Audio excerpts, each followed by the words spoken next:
Hello everyone, welcome back to my channel Zoologist AK. And I am Aarti Kaushik again here with another video lecture in which we are going to discuss about biological classification. And this is chapter 2 of class 11th biology. तो इस particular video में हम systems of classification के बारे में बात करेंगे, जिसमें हम बात करेंगे artificial, natural and phylogenetic system of classification के बारे में. And then we are going to discuss about kingdoms of classification, जिसमें हम 2 kingdom, 3 kingdom, 4, 5 and 6 kingdom of classification के बारे में बात करेंगे. तो जब हम सिस्टम ऑफ क्लासिफिकेशन या किंगडम ऑफ क्लासिफिकेशन की बात कर रहे हैं तो हमें ये समझना पड़ेगा कि क्या हमारा ऑब्जेक्टिव है बायोलॉजिकल क्लासिफिकेशन को पढ़ने का, और क्या हमारे गोल्स थे कि हमने एक biological system of classification establish किया ताकि हम डिफरेंट ऑर्गेनिजम्स को अलग अलग क्राइटेरिया के अकॉर्डिंग, उनके करैक्टरिस्टिक्स के अकॉर्डिंग क्लासीफाई कर सकें. तो हमारा ऑब्जेक्टिव था उनको आइडेंटिफाई करना और उनको प्रिसाइजली डिस्क्राइब करना in a basic unit of classification. Because हमें पता है कि 1.7 मिलियंस ऑफ स्पीसीज नोन है. अब उन स्पीसीज को हम एक एक करके नहीं स्टडी कर सकते, हमारा पूरा लाइफ स्पेन चला जाएगा पर हम पूरी स्पीसीज नहीं स्टडी कर पाएंगे. ठीक है, तो उनको प्रिसाइज और उनको आइडेंटिफाई करने के लिए हम क्या करते हैं, सिमिलर करैक्टर वाले ऑर्गेनिजम्स को एक ग्रुप में रख देते हैं, जिसको हम एक कैटेगरी या टेक्सोन बोलते हैं. ठीक है, अब ज़्यादा सिमिलर करैक्टर्स हैं तो उनको हम स्पीसीज में प्लेस करते हैं, और कम सिमिलर करैक्टर्स हैं तो उनको हम किंगडम में प्लेस करते हैं. तो इस तरह से हम क्लासिफिकेशन करते हैं. सेकेंड है method to arrange species in an order on the basis of their similarity and relationship. So biological classification is a method in which we arrange species according to their similarity and relationship. Similarities like biological similarities जैसे embryological similarities हो सकती हैं, या anatomical similarities हो सकती हैं, morphological similarities हो सकती हैं जैसे अपीयरेंस उनकी सेम हो, या हैबिटेट सेम हो सकता है. रिलेशनशिप की बात करें तो वो सिम्बायोटिक रिलेशनशिप में है, कोई ऑर्गेनिज्म किसी के ऊपर होस्ट है या किसी के ऊपर पैरासाइट है या किसी पे फीड करता है या सेम हैबिटेट को शेयर करता है. तो इन रिलेशनशिप के बेसिस पे हम अरेंज करते हैं स्पीसीज को इन ऑर्डर, मतलब एक हिरार्कियल ऑर्डर में हम उनको प्लेस करते हैं. Then to indicate the phylogeny of the organism. Phylogeny का मतलब होता है evolutionary history of the organism. Evolutionary history of the organism, evolutionary history को स्टडी करके या फाइलोजेनी को स्टडी करके we can get to know about the evolution, कि भाई उसके एंसेस्टर कौन से थे, कौन कौन सी स्पीसीज हैं जो सिमिलर करैक्टर की हैं, सिमिलर एंसेस्टर से आई हैं, और कब वो कौन से एरा में वो एक दूसरे से अलग हुई हैं. तो उनकी इवोल्यूशनरी पीरियड को हम स्टडी कर सकते हैं बायोलॉजिकल क्लासिफिकेशन के थ्रू, उनको आइडेंटिफाई कर सकते हैं और रिलेशनशिप और सिमिलरिटीज़ को स्टडी कर सकते हैं डिफरेंट स्पीसीज के बीच में. So this is the aim of biological classification. बात करते हैं सिस्टम ऑफ क्लासिफिकेशन के बारे में, जिसमें फर्स्ट हम बात करेंगे artificial system of classification, then natural system of classification, और उसके बाद हम बात करेंगे फाइलोजेनेटिक सिस्टम ऑफ क्लासिफिकेशन के बारे में. तो जो हमारा आर्टिफिशियल सिस्टम ऑफ क्लासिफिकेशन है वो एरिस्टोटल ने दिया, क्योंकि एरिस्टोटल एक ऐसे पहले साइंटिस्ट थे जिन्होंने क्लासिफिकेशन परफॉर्म किया on the basis of there observable characters, जिसको वो रिकॉग्नाइज कर सकें. ऐसे करैक्टर्स उन्होंने चूज़ किए और उसके बेसिस पे उन्होंने क्या कर दिया, ऑर्गेनिजम्स को क्लासीफाई कर दिया. जो हम आर्टिफिशियल सिस्टम ऑफ क्लासिफिकेशन की बात करते हैं, ये यहाँ पे 2 साइंटिस्ट जो हैं उनके द्वारा फॉलो किया जाता है, उनके द्वारा दिया गया था. पहला था हमारा एरिस्टोटल, जिन्होंने क्या किया, जो भी ऑब्जर्वेबल करैक्टर्स हैं जिसको वो ऑब्जर्व कर सकते हैं, स्टडी कर सकते हैं ईजिली, उनको उन्होंने चूज़ किया. सेकंड थे थियोफ्रास्टस. थियोफ्रास्टस ने क्या किया, प्लांट्स को ट्रीज़ में, शर्ब्स में, अंडर शर्ब्स एंड हर्ब्स में क्लासीफाई कर दिया. तो उनका बेसिस ऑफ क्लासिफिकेशन क्या था, साइज ऑफ प्लांट्स, मतलब मॉर्फोलॉजिकल करैक्टर्स जिसको हम देख सकते हैं अपनी आंखों से, उसके बेसिस पे उन्होंने क्लासीफाई किया. जैसे हर्ब सबसे छोटा साइज़ होता है, फिर अंडर शर्ब्स थोड़ी सी बड़े साइज़ की होती हैं और शर्ब्स थोड़े इंटरमीडिएट या मीडियम साइज़ की होती हैं, फिर ट्रीज़ लार्ज साइज़ की होती हैं। इस बेसिस पे मतलब अपीयरेंस के बेसिस पे उन्होंने क्लासीफाई कर दिया। तो हम कह सकते हैं artificial system of classification morphology के ऊपर बेस्ड था। फिर एरिस्टोटल की बात करें तो एरिस्टोटल ने यहाँ पे एनिमल्स और प्लांट्स को क्लासीफाई किया है। उन्होंने भी यहाँ पे प्लांट्स को यहाँ पे क्लासिफाई किया है ऐसे प्लांट्स में जिनका स्टेम सॉफ्ट है, जैसे हर्ब है हमारी, जैसे मिंट एक हर्ब है। और वन वुडी स्टेम में जैसे ट्रीज़ में जैसे मैंगो ट्री होगी, ठीक है। सेवरल वुडी स्टेम्स में जैसे श्रब्स में जैसे हमारा रोज प्लांट हो गया, हिबिस्कस हो गया। तो ऐसे उन्होंने मॉर्फोलॉजी के बेस पे प्लांट्स को क्लासीफाई किया। और एनिमल्स को उन्होंने हैबिटेट और आरबीसी की बेसिस पे क्लासीफाई किया। हैबिट वो प्लेस जहाँ पे वो रहते हैं, हैबिटेट वो प्लेस है। आरबीसीज रेड ब्लड सेल्स जो उनमें ऑक्सीजन को ट्रांसफ़र करती है, न्यूट्रिएंट को ट्रांसफ़र करती हैं। तो हैबिटेट के बेसिस पे उन्होंने एयर डिवेलर्स मतलब birds, water dwellers, aquatic animals और लैंड डिवेलर्स मतलब रेप्टाइल्स हैं और एम्फीबियंस भी, हमारे लैंड डिवेलर्स भी और वाटर डिवेलर्स भी हैं, एंड हमारे जो भी मैमल्स हैं उसमें उन्होंने क्लासीफाई किया। तो यहाँ पे एरिस्टोटल ने एनिमल्स को हैबिटेट और रेड ब्लड सेल्स के बेसिस पे क्लासीफाई किया, जिसमें बर्ड्स आ गए, एक्वेटिक एनिमल्स आ गए, फिशेस वगैरह और लैंड डवेलर्स आ गए। देन उन्होंने एनिमल्स को रेड ब्लड सेल्स पे जब क्लासीफाई किया तो उन्होंने दो नाम दिए, एक एनीमा और एक एनीमा। एनीमा मतलब ए मतलब without red blood cells and with red blood cells. तो विदाउट रेड ब्लड सेल्स में कौन कौन से ऑर्गेनिज्म आए, जो इनवर्टिब्रेट्स हैं जिसमें नोटोकोड प्रेजेंट नहीं होती, जैसे सिफेलोपोड्स आए, क्रस्टेशियंस आए, हमारे इंसेक्ट आए, जितने भी स्पाइडर हैं, स्कॉर्पियन हैं, सेंटीपीड हैं, they do not consist red blood cells. Sailed animals आए जिसमें भी शेल होती है, ठीक है। प्लांट एनिमल्स, नाइडेरियंस वगैरह, ये सब उन्होंने किस में इंक्लूड किए, जिसमें रेड ब्लड सेल्स नहीं प्रेजेंट, मतलब एनिमा में उन्होंने इसको रखा। With red blood cells vertebrates जैसे विविपेरस, क्वाड्रूपेड्स का मतलब है चार, जिसके पैड्स हैं, चार पैर हैं जिसके, लैंड मैमल्स। ओविपेरस जो अंडा देते हैं, और क्वाड्रीपेड्स हैं जैसे रेप्टाइल्स और एम्फीबियंस, व्हेल्स, फिशेस, बर्ड्स, इनको उन्होंने एनीमा में रखा जिसमें रेड ब्लड सेल्स प्रेजेंट है। तो ये फर्स्ट क्लासिफिकेशन है जो किसने दिया, एरिस्टोटल ने दिया, और इसी को कौन फॉलो करते थे, Theophrastus. Theophrastus is also known as father of botany. Next आता है हमारे पास natural system of classification. It is a system of classification based on natural similarity. Natural similarity मतलब नेचर में ही डिफरेंट प्लांट्स में सिमिलरिटी मिलती है, वेजिटेटिव पार्ट्स में मिलती है जैसे स्टेम, लीफ वगैरह में, या उनके फ्लोरल कैरेक्टर्स में मिलती है। तो ये जो सिस्टम है ये बेसिकली प्लांट्स के लिए फॉलो किया जाता है। या ये जो नेचुरल सिस्टम ऑफ क्लासिफिकेशन है ये प्लांट्स के लिए दिया था George Bentham and Joseph Dalton Hooker ने। तो ये साइंटिस्ट के नाम पूछे जाते हैं कि natural system of classification for plants किसने दिया था, George Bentham and Joseph Dalton Hooker ने दिया था। उन्होंने प्लांट्स को क्लासीफाई किया था क्रिप्टोगेमस में एंड फेनिरोगेम में। क्रिप्टोगेम का मतलब है नॉन फ्लावरिंग प्लांट्स, मतलब सीड जो नहीं देते, जो नेक्ड होते हैं, जिनमें सीड्स फॉर्म नहीं होते, वो cryptogams. And फेनिरोगेमस seed bearing plants जिसमें सीड्स आते हैं, फ्लावर्स आते हैं। एम्ब्रियो के अंदर जो एम्ब्रियो है वो फ्रूट में कन्वर्ट होती है, फ्रूट के अंदर जो ओवल्स होता है वो सीड में कन्वर्ट होता है, तो वो फेनिरोगेम्स में आ जाते हैं। फिर आता है फाइलोजेनेटिक सिस्टम ऑफ क्लासिफिकेशन, जिसको क्लैडिस्टिक सिस्टम ऑफ क्लासिफिकेशन भी बोलते हैं। फाइलोजेनिक का मतलब वही है evolutionary history of organism. Evolutionary history का मतलब ये है कि कब कोई स्पीसीज ओरिजिनेट हुई, किस एंसेस्टर से ओरिजिनेट हुई, क्या क्या उसमें मॉडिफिकेशन आए, और वो उसका लीनेज दूसरी स्पीसीज से कैसे सेपरेट हुआ, कौन से एरा में सेपरेट हुआ, तो ये सब किस में आता है, इवोल्यूशनरी हिस्ट्री में आता है। और ये हमें जेनेटिक रिलेशनशिप भी बताता है ऑर्गेनिज्म की अलग अलग स्पीसीज के साथ, ठीक है। तो फाइलोजेनेटिक सिस्टम ऑफ क्लासिफिकेशन हमारा थर्ड सिस्टम ऑफ क्लासिफिकेशन है। नाउ हम बात करेंगे यहाँ पे टाइप्स ऑफ क्लासिफिकेशन सिस्टम की, जिसमें हम किंगडम्स के बारे में बात करेंगे। सबसे पहले हम बात करेंगे टू किंगडम क्लासिफिकेशन सिस्टम के बारे में, जो हमारा किसने दिया था, कैरोलस लीनियस ने दिया था। कैरोलस लीनियस ने हमारा बाइनोमियल नोमेनक्लेचर भी दिया था, जिसमें हम साइंटिफिक नेम में 2 नेम इंक्लूड करते हैं, genus name and species name. And Linnaeus ने हमारे टेक्सोनोमी को भी दिया था, जिसमें हमारे रूल्स होते हैं ऑर्गेनिजम्स को आइडेंटिफाई करेक्टराइज करने के लिए एंड उनको क्लासीफाई करने के लिए।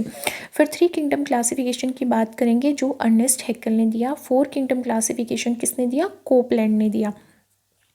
एंड 5 किंगडम, ये यहाँ पे स्पेलिंग एरर है, 5 किंगडम क्लासिफिकेशन किसने दिया, विटेकर ने दिया। And 6 kingdom classification Carl Woese ने दिया।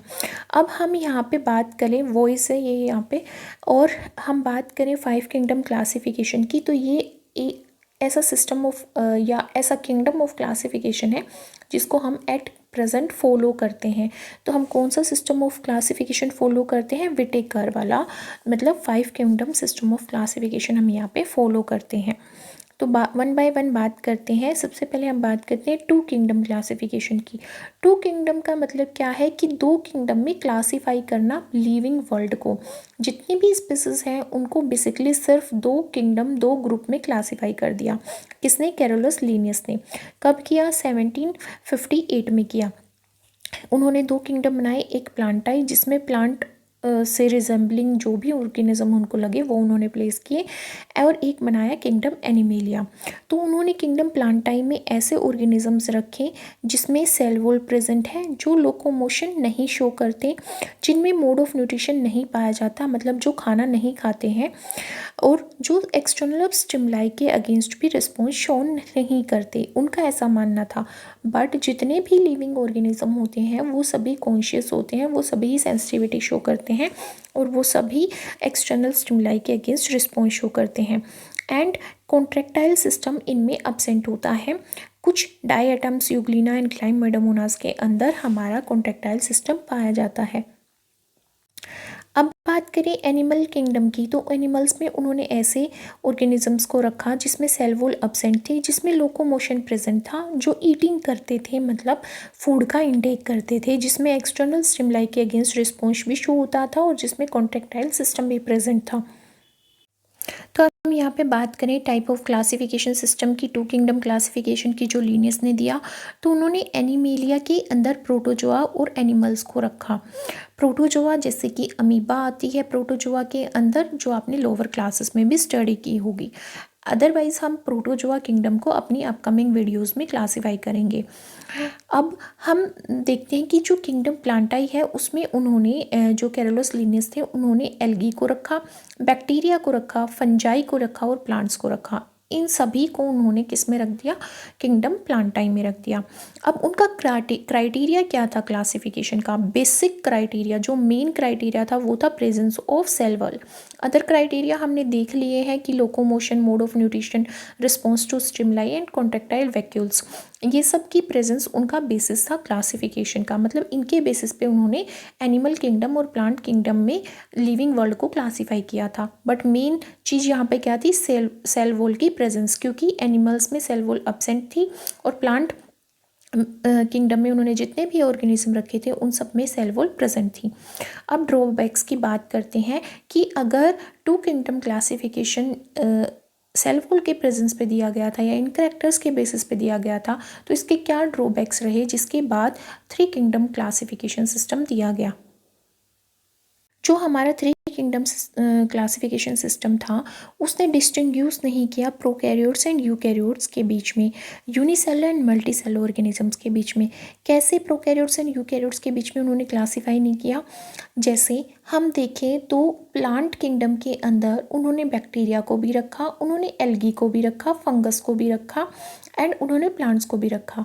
बट जो बैक्टीरिया होते हैं वो प्रोकैरियोट्स होते हैं। प्रोकैरियोट्स मतलब उनकी सेल जो होती है उसमें जेनेटिक मटेरियल ऐसे ही न्यूक्लियोइड या जीनोफोर की फॉर्म में मिलता है, वहाँ पे वेल डिफाइंड न्यूक्लियर मेम्ब्रेन नहीं पाई जाती, बल्कि जो भी हमारी एल्गी है, फंगस है या फिर हमारे प्लांट्स हैं वो यूकैरियोट्स हैं। उनमें जो जेनेटिक मटेरियल होता है वो एक वेल डिफाइंड न्यूक्लियर मेम्ब्रेन के थ्रू सराउंड किया गया होता है। तो इसमें उन्होंने डिफ्रेंशिएट नहीं किया। फिर यूनिसेल मल्टीसेल ऑर्गेनिज्म में उन्होंने डिफ्रेंशिएट नहीं किया। जैसे एनिमल किंगडम में उन्होंने प्रोटोजोआ और एनिमल्स को रखा। प्रोटोजोआ में बहुत सारे ऑर्गेनिजम्स यूनिसेलुलर होते हैं, जैसे कि हमारा ट्रिपेनोसोमा, लेशमेनिया, अमीबा, पैरामीशियम।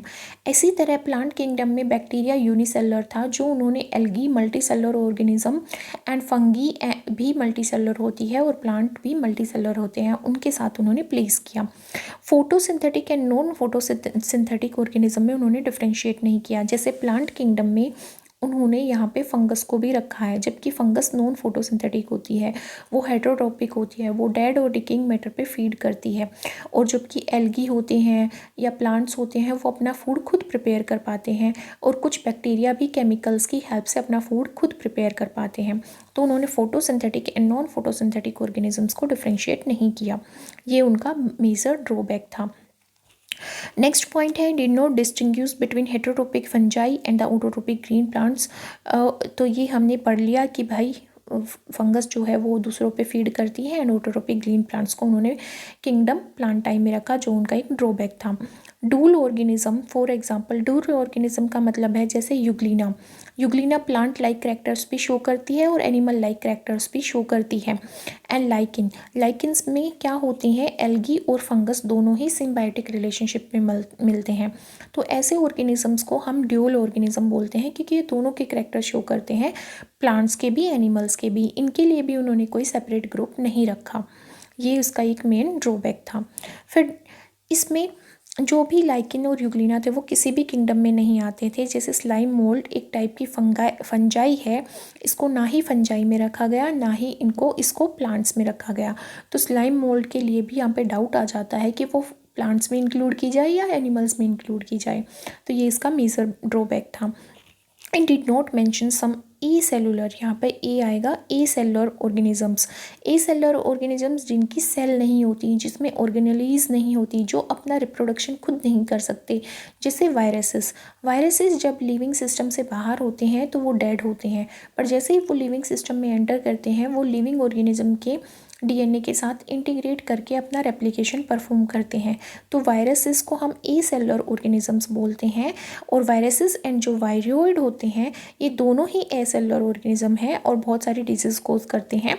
पर two kingdom system of classification जो एरिस्टोटल ने यहाँ पे जो कैरोलस लिनियस ने यहाँ पे दिया था, उन्होंने यहाँ पे वायरस और वायरोइड का जिक्र कहीं पे भी नहीं किया, और ना ही उनके लिए सेपरेट कोई ग्रुप बनाया या किंगडम बनाया। So it was the main drawback of Carolus Linnaeus two kingdom system of classification. अब हम बात करते हैं थ्री किंगडम क्लासिफिकेशन की। जैसे कि हमने पढ़ा कि जो थ्री किंगडम क्लासिफिकेशन है वो किसने दिया, अर्नेस्ट हेकल ने दिया। उन्होंने 3 किंगडम दिए, एनिमेलिया, प्लांटाई एंड प्रोटिस्टा। एनिमेलिया के अंदर उन्होंने एनिमल्स को रखा, प्लांट्स के अंदर उन्होंने फंगस को, एल्गी को और प्लांट्स को रखा।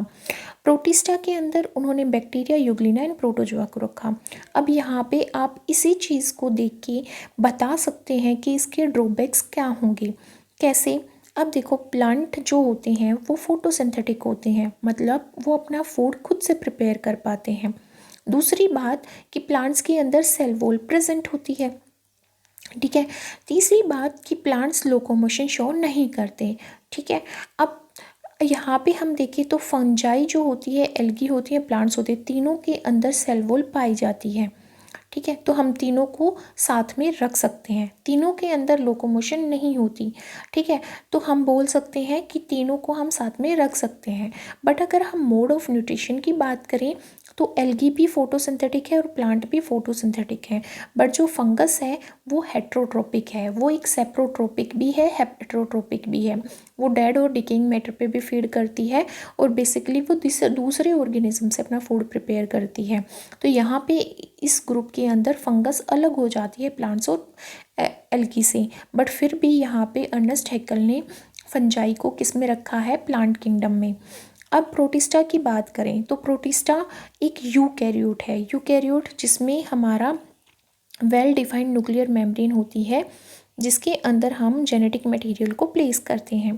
बट बैक्टीरिया क्या है, प्रोकैरियोट है, जिसमें न्यूक्लियर मेम्ब्रेन नहीं पाई जाती।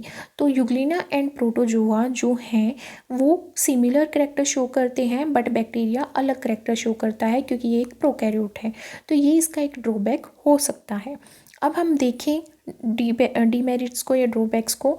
तो ये जो अर्नेस्ट हैकेल थे उन्होंने ये क्लियर नहीं किया कि क्या डिफरेंस है प्रोकैरियोट्स एंड यूकैरियोट्स के बीच में। जैसे हमने यहाँ पे देखा, उन्होंने बैक्टीरिया जो कि एक प्रोकैरियोट है उसको उन्होंने यूकैरियोट यूग्लिना एंड प्रोटोजोआ के साथ में रख दिया। कुछ बायोलॉजिस्ट डिसएग्री कर रहे थे about the position of fungi, क्योंकि फंजाई क्या है, हेटेरोट्रोपिक, और जो एल्गी और प्लांट्स हैं वो क्या है, autotrophic. Fungi resemble plants in many ways but are not autotrophs. कैसे रिजेंबल करती है प्लांट्स को, फंजाई भी लोकोमोशन शो नहीं करती और फंजाई के अंदर भी सेल वॉल पाई जाती है जैसे प्लांट्स के अंदर पाई जाती है। नेक्स्ट हम बात करते हैं अब 4 किंगडम क्लासिफिकेशन की।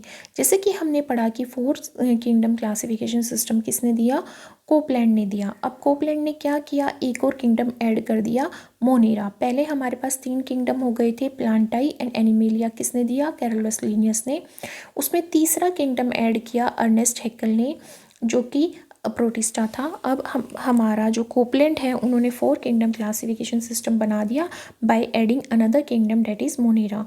अब उन्होंने क्या किया, बैक्टीरिया जो कि प्रोकैरियोट्स थे उनको उन्होंने एक अलग किंगडम मोनेरा में रख दिया।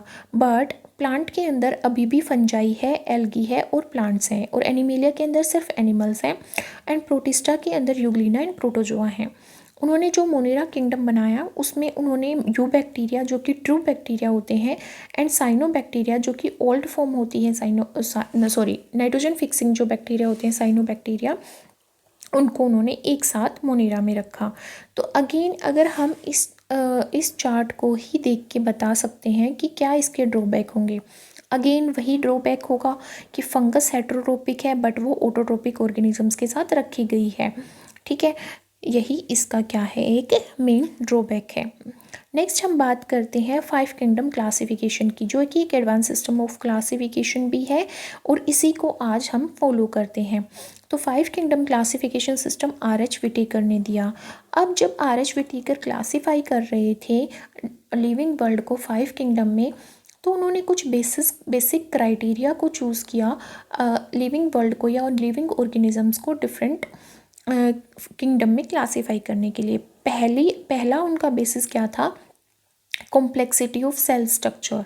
मतलब उन्होंने ये क्राइटेरिया रखा कि सेल 2 तरह की होती हैं, एक होते हैं प्रोकैरियोटिक सेल्स और एक होती हैं यूकैरियोटिक सेल्स। प्रोकैरियोटिक सेल्स वो होती हैं जिनका जेनेटिक मटेरियल ऐसे ही पड़ा होता है, कोई न्यूक्लियर मेम्ब्रेन नहीं होती, और यूकैरियोटिक सेल्स वो होती हैं जिसमें genetic material well defined nuclear membrane के थ्रू सराउंड किया गया होता है। तो ये उन्होंने बेसिक क्राइटेरिया लिया।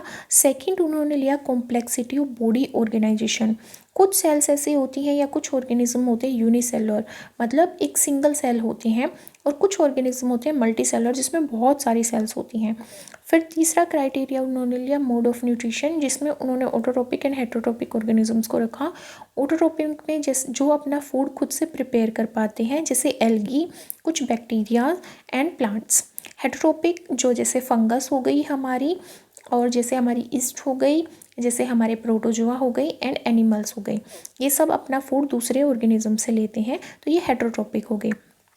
उन्होंने रिप्रोडक्शन को भी बेसिस बनाया क्लासिफिकेशन का, जिसमें asexual reproduction, sexual reproduction and vegetative reproduction को उन्होंने इंक्लूड किया।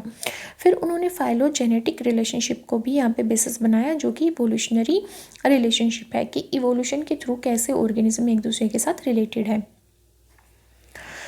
अब इस एक चार्ट के थ्रू हम स्टडी करेंगे 5 किंगडम क्लासिफिकेशन को। अब सबसे पहले हम बात करते हैं कि कौन कौन से 5 किंगडम हैं।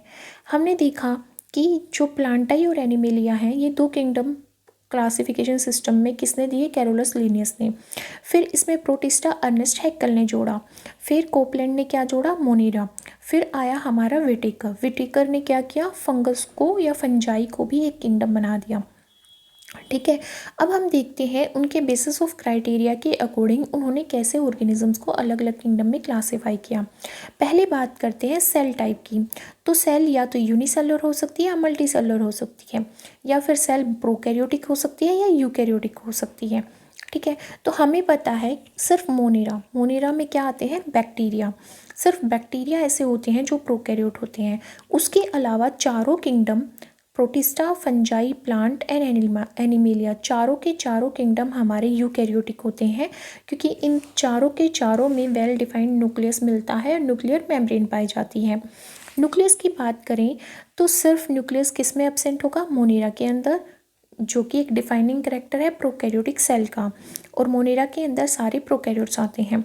फिर ये बाकी सारे यूकैरियोट्स हैं तो इनके अंदर न्यूक्लियस भी प्रेजेंट होगा और वो वेल डिफाइंड भी होगा।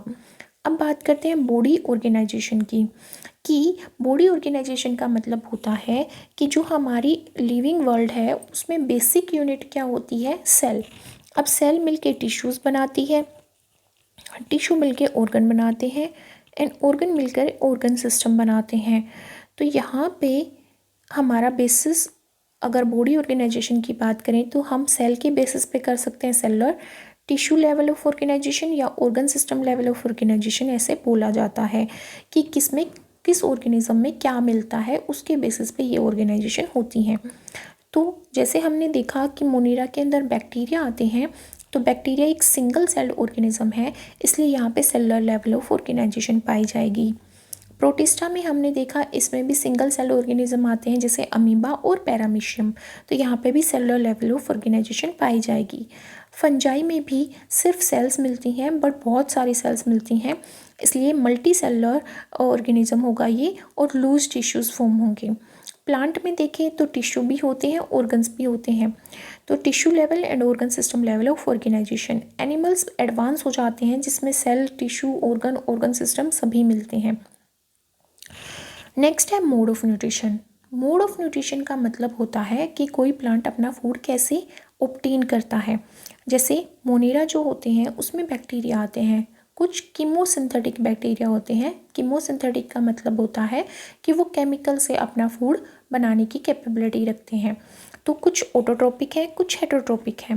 प्रोटिस्टा में भी बहुत सारे, यूग्लिना की बात करें तो वो ऑटोट्रोपिक होती है, कुछ हम बात करें अमीबा की तो वो हेटरोट्रोपिक होते हैं, प्लाज्मोडियम की बात करें वो पैरासिटिक होते हैं। तो प्रोटिस्टा जो किंगडम है उसमें जितने भी ऑर्गेनिज्म आते हैं वो mix mode of nutrition show करते हैं, वो ऑटोट्रोपिक भी है एंड हेटरोट्रोपिक भी है। पर जो फंजाई होती है वो अपना फूड खुद प्रिपेयर नहीं कर सकती, वो सारे क्या होते हैं, हेटरोट्रोपिक होते हैं। But heterotrophic mode of nutrition में भी वो different mode of nutrition show करते हैं, जैसे सेप्रोफिटिक का मतलब है डेड और डिकिंग मैटर पे फीड करना, जैसे गले सड़े लॉग्स जो होते हैं वुड के, उस पे ग्रो कर जाना, कपड़ों पे ग्रो कर जाना। ठीक है। कुछ ऑर्गेनिजम्स में ये पैरासिटिक होती हैं और कुछ में सिम्बायोटिक रिलेशनशिप शो करती हैं। सिम्बायोटिक का मतलब है दो ऑर्गेनिज्म ऐसे रिलेशनशिप में रह रहे हैं कि दोनों को बेनिफिट हो। फिर प्लांट की बात करें तो प्लांट अपना फूड खुद प्रिपेयर करते हैं, इसलिए वो ऑटोट्रोपिक होते हैं। एनिमल्स दूसरों से अपना फूड प्रिपेयर करते हैं तो वो हेटरोट्रोपिक होते हैं। एग्जाम्पल की बात करें तो मोनेरा का एग्जाम्पल है bacteria and blue green algae BZA। Protista की बात करें तो इसमें क्लाइमाइडोमोनाज आते हैं। स्पाइरोगायरा एल्गी होती है जो प्लांट्स में अब इंक्लूड कर दी गई है। फंजाई की बात करें राइजोपस एंड एग्रीकस। प्लांट्स में हर्ब, शर्ब्स, ट्रीज। एनिमल्स में fish, frog, crocodile, birds and human beings. अब हम बात करते हैं सिक्स किंगडम क्लासिफिकेशन सिस्टम की। पर जो सिक्स किंगडम क्लासिफिकेशन सिस्टम है वो किसने दिया था, कार्ल वॉइस ने दिया था। अब जो कार्ल वॉइस है उन्होंने 1990 में six kingdom system of classification दिया था। अब जो हमारा सिक्स किंगडम क्लासिफिकेशन सिस्टम है उसके दो बेसिस थे क्लासिफाई करने के, एक था 16 राइबोसोमल RNA और दूसरा था यहाँ पे अब्सेंस और प्रेजेंस ऑफ पेप्टाइडोग्लाइकेन।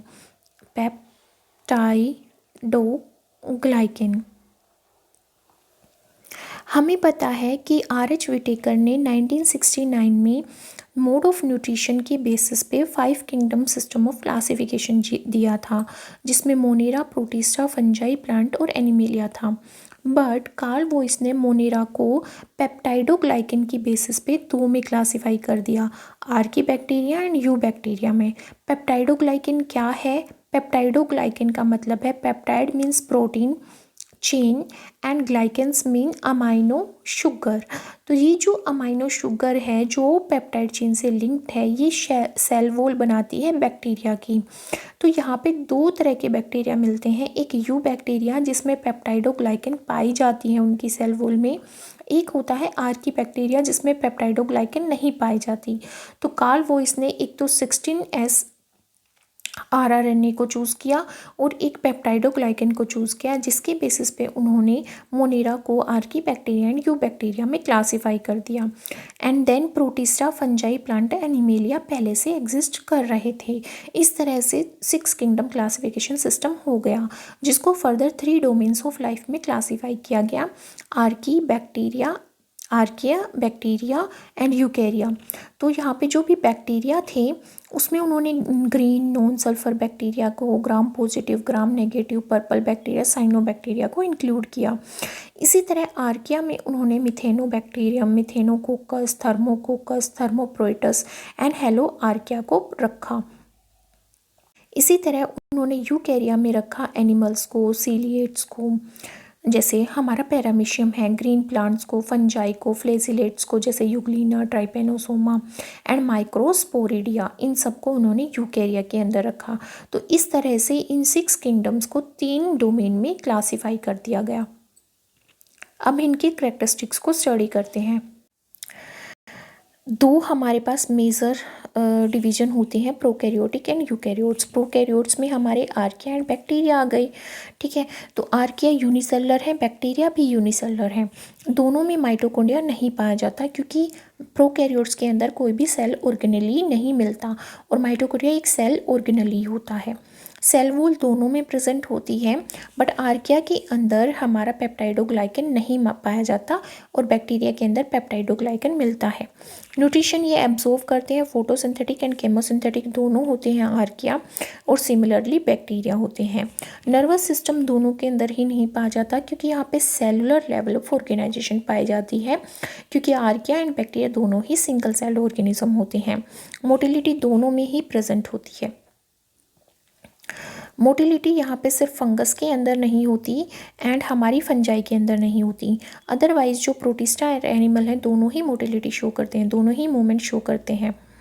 उसके बाद अगर हम बात करें यहाँ पे नर्वस सिस्टम की, तो नर्वस सिस्टम सिर्फ यहाँ पे प्लांट एनिमल्स के अंदर प्रेजेंट होता है, प्रोटिस्टा, फंजाई और प्लांट्स के अंदर एब्सेंट होता है। न्यूट्रिशन की बात करें तो हमें पता है प्रोटिस्टा फोटोसिंथेटिक भी है और सेप्रोट्रोपिक भी है और पैरासिटाइड भी है। तो ये different types of mode of nutrition show करती हैं। फंजाई हेटेरोट्रोपिक होती है, प्लांट्स फोटोसिंथेटिक, एंड जो ह्यूमन बींग्स होती हैं, एनिमल्स होते हैं, एनिमल्स के अंदर ही ह्यूमन बींग्स आते हैं, तो एनिमल्स क्या होते हैं, हेटेरोट्रोपिक। सेल वॉल प्रोटिस्टा के कुछ ऑर्गेनिज्म में पाई जाती है, फंगाई में काइटिन की बनी हुई होती है सेल वॉल, प्लांट्स के अंदर भी सेल वॉल बनी होती है सेलुलोज की, और एनिमल्स में सेल वॉल एब्सेंट होती है। माइटोकॉन्ड्रिया सब में प्रेजेंट होता है क्योंकि सेल ऑर्गेनली फॉर्म हो जाते हैं यूकैरियोटिक सेल्स में, एंड यूकैरियोट की फॉर्मेशन प्रोटिस्टा से स्टार्ट हो जाती है। बॉडी फॉर्म की बात करें तो प्रोटिस्टा में मल्टीसेलर, यूनिसेलर दोनों तरह के ऑर्गेनिज्म होते हैं, फंगस में भी और प्लांट्स में भी, और एनिमल्स के केस में भी मल्टीसेलर एंड यूनिसेलर ऑर्गेनिजम्स पाए जाते हैं।